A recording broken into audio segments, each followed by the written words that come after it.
We're live now to Washington to speak to Brad Blakeman, who's a Republican strategist and former advisor to George W. Bush. We're also joined by Simon Rosenberg, the founder and president of the think tank, the New Democratic Network. Gentlemen, it's good to have you with us. Thanks very much indeed for joining us. I'll just read you some news that we've got in the last hour or so. This is a Reuters Ipsos poll that says that 48% of registered voters gave a victory last night to President Obama, while 33% say Romney prevailed in the debate. This is an online poll. If I could start with you, Brad, would you agree with that?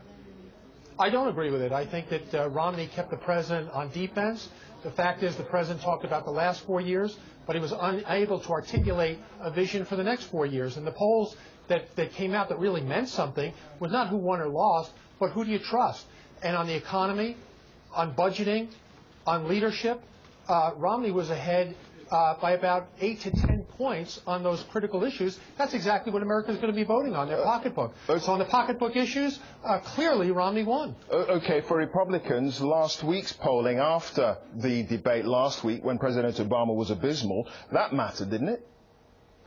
Well, and look where the polling took us. It took us pretty much in the same direction as the polling last night, and that is the momentum is with Romney. A vast majority of Americans believe America is not only headed down the wrong track, but they don't believe that this president has created an environment by which he deserves a second term. Simon Rosenberg, Brad Blakeman's right there, isn't he? The points in the debate last night where the president was most vulnerable, what have you achieved over the last 4 years? Well, first of all, the polling was universally clear that the president won the debate last night. I'm not sure that Brad and I saw the same debate, and that the president comes out of this debate with much more. Yeah, the president comes out of this debate with much more momentum. And look, I think he clearly did a much better job than in the previous debate. He made his case in the economy. He made his case in foreign policy. He stood up to Mitt Romney. There were some personal exchanges that showed these two guys going head to head. And I think that Mitt Romney had a tough night. I think that he was challenged on his economic argument in a way that he was in the first debate, which is going to be hard for him to recover, I think. His foreign policy efforts on Libya blew up in his face. And in general, he was much less effective in his presentation. He stumbled. He was incoherent at times. He looked tired and angry.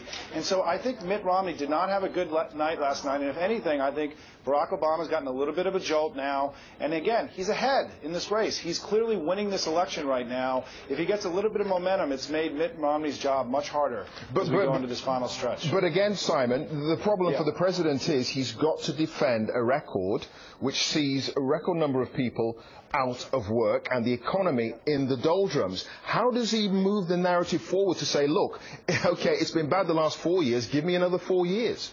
Because I think he has to say, as he did last night, that the economy is better today than it was, and it is getting substantially better in the last few months, and the world is safer. I think those are the case that he made last night.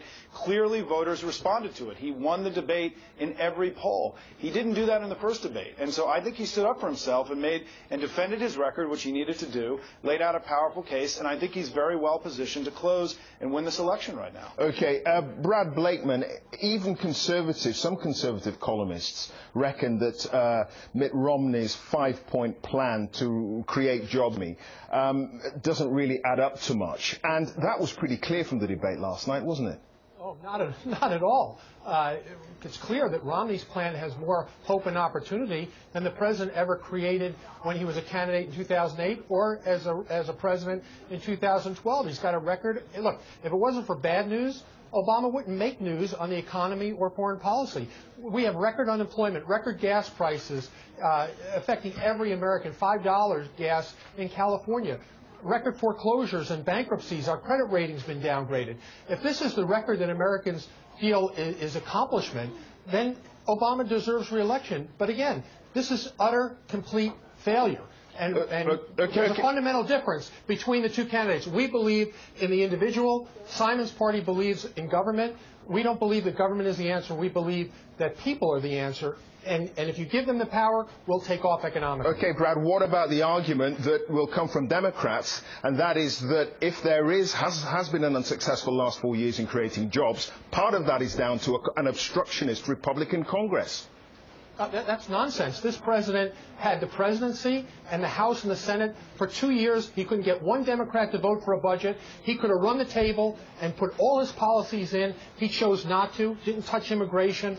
What he did was he came in and ruled out of ideology instead of reality. The reality was we had a bad economy, and he put all his chips down on health care. Okay, Simon Rosenberg. The consensus seems to be, although Brad disagrees, that President Obama did a little bit better last night. Is this really going to change the underlying course of the election, do you think? Look, this is a very close election, so every moment like this really matters. We saw in the first debate that the first debate changed the election. So debates can matter. I think last night's debate was a huge amount of information for voters that they decide how they're going to end this thing. And I think Barack had a terrific night. I just want to say one thing on the question, Clive, that you asked earlier about the economy. Look, just in the last few weeks, the data we have is the unemployment rate now is 2.5 percentage points lower than it was 3 years ago. The housing market has had the best run that it's had since arguably 2005. And the deficit that just came in is 20% lower than the deficit last year. The economic data and people's opinion about what's happening to the American economy has improved dramatically. Barack Obama's approval rating has come way up in the last few weeks. And despite all of the stuff Brad said, they are not winning the economic argument with the president. They are at a draw on this, and if Mitt Romney doesn't win the economic, there's no evidence of that in any poll, Brad. All the polls indicate it. So the point is that despite all that stuff that Brad went through, the American people do not believe that Barack has failed. They may be disappointed. Things are clearly better than they were. They're getting better. And Mitt Romney's alternative is not nearly as powerful as the ideas that the president's laid out in the last few debates. Okay, the only poll that matters is in under 3 weeks' time. All right. Simon Rosenberg, Brad Blakeman, it's good to talk to you. Thanks for joining us. Thanks, sure. Thank you. Headline coming up in just a few moments' time. First, so let's check on the weather. That's with Susan.